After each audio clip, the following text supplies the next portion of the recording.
We play and call it work. Welcome, Wargamers. Today we'll be diving into the Anvils of Heldenhammer, speaking to the nature of death itself in Age of Sigmar. My name is Doug with the Age of Sigmar lore channel, 2+ Tough. I want to give a big thank you again to MiniWarGaming for allowing me to share some time with you here today. I also want to shout out that there is a game featuring the Anvils of Heldenhammer Stormhost rules over in the MiniWarGaming vault, so go ahead and check it out. So far in my little series, we've covered the Hammers of Sigmar, which were the ideal Stormhost. Then we talked about the Hallowed Knights, where we're confronted with the best and worst parts of faith. And today we explore, like I said, the Anvils of Heldenhammer, a Stormhost that is so integrated with death itself far more than any other. Rather than having notable characteristics like bravery or religious zeal, the Anvils of Heldenhammer are made unique by their origins. See, other Stormhosts are largely made up of heroes from the Age of Chaos all around the different realms. As the world was falling apart, they resisted the powers and temptations of Chaos and fought and died in Sigmar's name. But the Anvils are unique in that they kind of missed the Age of Chaos for the most part. Some of them did, and I'll explain what I mean. During this search for souls of heroes, right, Sigmar is starting this project for creating the Stormcast Eternals. He's looking around for the bravest and best heroes. No stone was left unturned.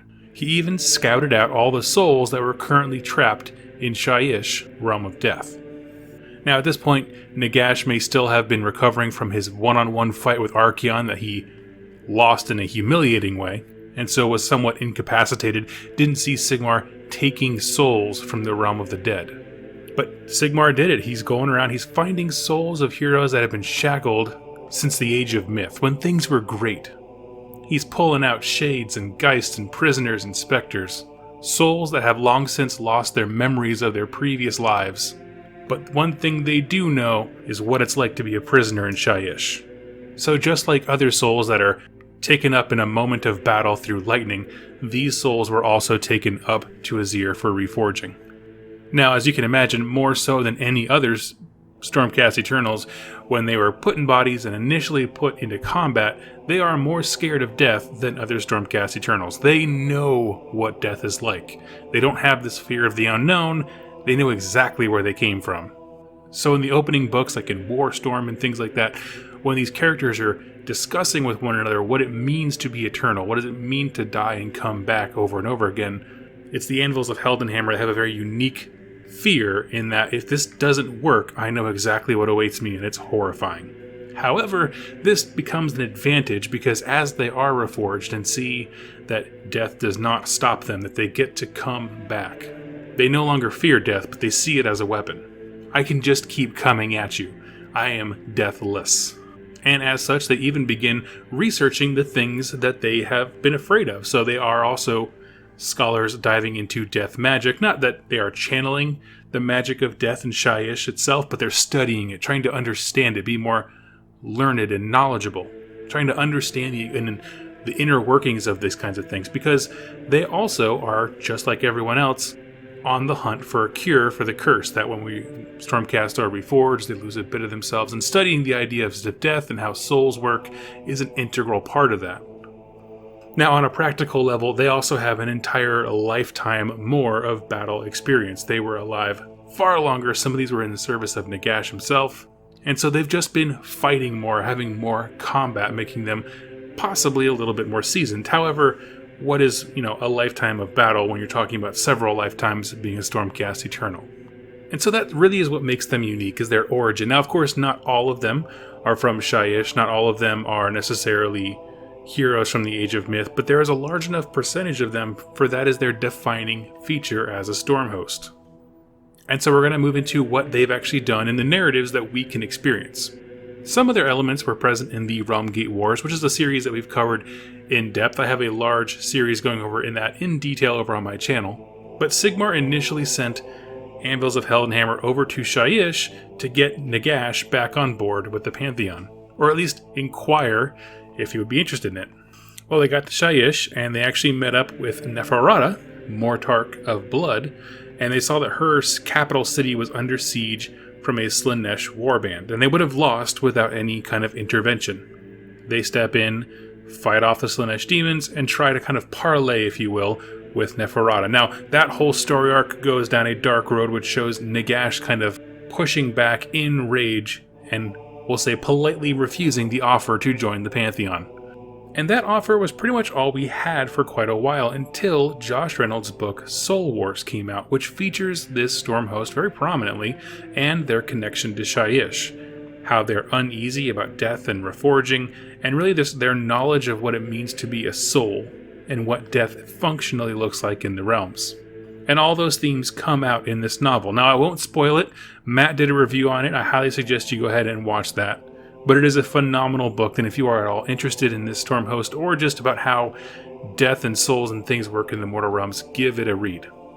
Now, we've covered the effects of reforging on other Stormhosts. We talked about the Hammers of Sigmar become more uncompromising, the Hallowed Knights become more almost fanatical and zealous, and the Anvils of Heldenhammer don't really have any severe effects that have been specifically listed. They take on a deathly aspect. They get more gaunt and pale, they lose the ability to speak, their skin grows cold and pallid, and they kind of become like a living corpse, which those are all negative things, but they're not nearly as outrageous as like going in a berserker rage with fanaticism. And I think the effects are not pronounced for a few reasons. They have no memories to lose. One of the characters in Soul Wars has no memories of his previous life. Or at the very least, they don't have a lot to lose. But instead they become more like the memories that they do have, which is their kind of emotionless ghosts and shade things that they were when Sigmar found them. So they're kind of a blank slate that just kind of gets cleaned off a little bit more. So it doesn't mean that it's not affecting them, but maybe it's not just as severe and noticeable as other Stormhosts. And so kind of putting all those things together, let's talk about why the Anvils of Heldenhammer are deeply fascinating. On a narrative level, they play with the idea of previous lives more than any other Stormhosts. And while all Stormhosts are made up of great heroes of the ages, their origin story is very unique amongst that. And it plays a huge role in their disposition. They're very dour, dark, and kind of almost somber, if you will. And having no memories has a big implication when you're a Stormcast Eternal. Like I said, it might ease some of the ill effects of the reforging process, but it also raises a myriad of questions when it comes to identity, which is a topic that we cover on my channel quite a bit. And no other Stormhost perfectly capitalizes on the perfect narrative that we have going right now, right? The Malign Portent, Soul Wars, whatever you want to call that. Because instead of realm gates in the ROM Gate Wars, we're focusing on souls as a resource, as an identity thing, and how Nagash plays into that. And their story is so perfectly intertwined with those ideas. They are souls that were taken from Nagash. When Nagash is mad at Sigmar for being a soul thief, he's talking specifically and about all souls, really, but this chamber specifically is different because they were already with Nagash. They stole him from his coffers. More than even just, this soul was supposed to come to me and you redirected it. No, I already had it, and Sigmar took it from me. It's a very deeply personal theft. Also, some of the Anvils of Heldenhammer are the foremost experts on researching the cure for the Stormcast Eternal curse, meaning there will be no more ill effects for reforging processes. And all those things that kind of intertwined with what we're currently at in the narrative with souls and Nagash make them perfect heroes for this conflict. And if that's not enough, they have a really simple and easy to do color scheme. They have great rules in the game. They have this temperament that I like that kind of anti-hero thing where they're very dour and morose personalities, kind of counterbalance their like heroic deeds and things like that. I love that kind of duality. They have an interesting origin story, and like I said, that lack of memory plays heavily into concepts like identity, and this all goes together to make them an incredibly unique Stormhost. Now this one was a little shorter because there's not nearly as much lore on them as there are others, but I do think that they're going to be pumping out a lot more coming soon because, like I said, they fit into this kind of grand narrative we're at right now in Age of Sigmar so well. If you haven't yet, I do strongly recommend going and reading the book Soul Wars, and if you're not interested in reading it, at least go watch Matt's review of it. Josh Reynolds does a great job of combining what makes this Stormhost unique with what's going on in the current campaign drama. So shout out one more time that there is a game in the MiniWarGaming Vault that does feature these Stormhost rules. And you can see how Games Workshop has taken this kind of like morose, dark, dour nature Stormhost and put that into rules on the tabletop. And thank you all so much for watching. If you'd like to learn more about Age of Sigmar lore, head over to 2+Tough, and I have just over 200 videos on the topics, diving into every faction and realm now. Thank you all so much for watching, and happy wargaming.